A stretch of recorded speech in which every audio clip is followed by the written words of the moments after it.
Now war has broken out with Iran. Most Americans think it will only happen far away.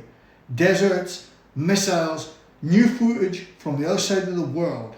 But within days, maybe hours, it would start affecting life inside the US. Gas prices have already jumped. Military bases would activate. Ships would deploy, flights would change, shipping would slow. And some states would feel it almost immediately. Not because they're on the battlefield, but because modern wars don't stay overseas anymore. They spread through economies, through oil, through trade, military towns. And if conflict with Iran ever escalates even further, some parts of America are going to feel it first.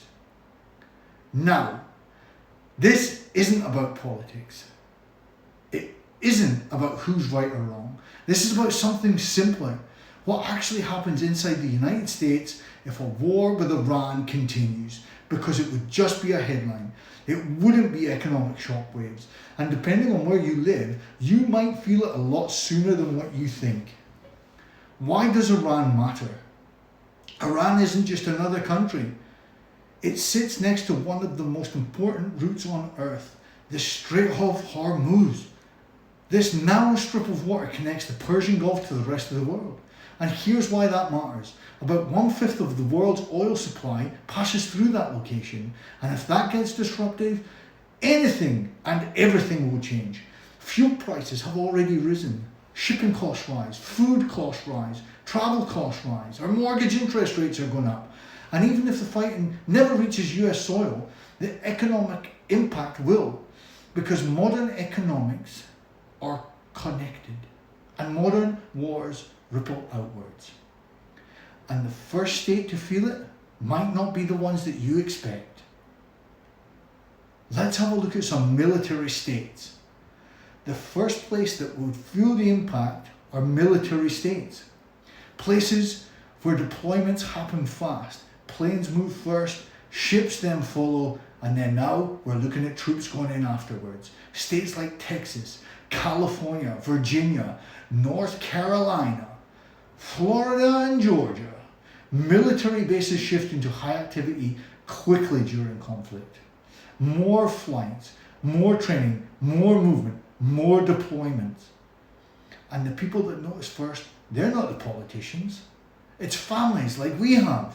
Military towns feel tension before the rest of the country even realizes what's happening. Restaurants start getting busy, stores fill up, people prepare for deployment, and sometimes they prepare for the goodbyes as well. Let's take a look at the biggest impact may not come from military at all. It might come from oil. Who would have thought? An oil shock, and it's already been talking about. And if Iran becomes involved in a major conflict, oil markets react immediately, and we're seeing that now. Even rumors can move a price. Actual fighting can send prices soaring, and that affects every driver in America is impacted by that. But some states feel it more than others. Oil producing states, economic activities increase. Drilling ramps up, production increases, investment rises. States like Texas, Dakota, Alaska, Oklahoma, and New Mexico. These states sometimes benefit economically from rising oil prices, but here's the catch. Higher oil prices mean higher prices for everything else too. And that includes food, shopping, air travel, manufacturing. So even when oil states gain, consumers everywhere are going to be paying more. Let's take a look at the Californian impact. California often feels global shock quickly, partly because of fuel prices, partly because of ports, and partly because of its population. California ports handles massive amounts of imports. If shipping slows down there, California notices this maybe the first out of everyone. And what that can mean is delayed in shipments, higher prices, supply shortages, and California drivers often see the fuel prices spike really early. So even though a war might be thousands of miles away, its effects show up right at the gas station, right at the pump when you're pumping gas into your car. You know the price difference. But there's one place where war shows up immediately, and that's with the Navy, or veterans. Naval states. Naval states often feel this conflict quickly. In fact, they feel it the most quickest. Ships deploy fast, ports become active, operations increase.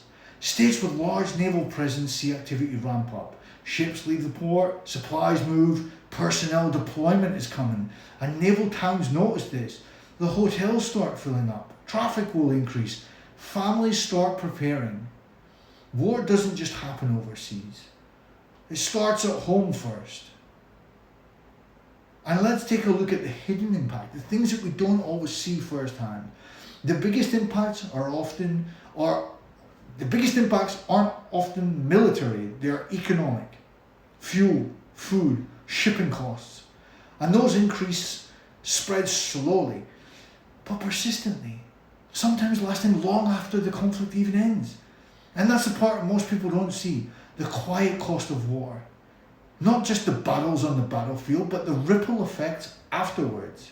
Interest rates still remaining high, fuel prices, these companies taking advantage of the high prices, not reducing them. Eventually every state starts to feel it. Even states far from the coast. Even states without bases. Even states without ports. Because modern economies connect everything together. And when global systems shift, local life will change.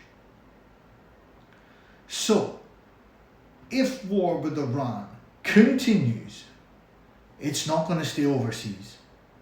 Military states feel it first, oil states feel it next, ports will be soon after that, and eventually everyone is going to feel it. Because war doesn't just happen on the battlefield anymore. They happen in economies and in everyday life. So do we need to start saying goodbye to our loved ones, the men in our life? Subscribe to the channel if you want more breakdowns like this. And comment below your thoughts on this war. Do you think there's going to be a draft? And which state do you think is going to feel it first? See you on the next one.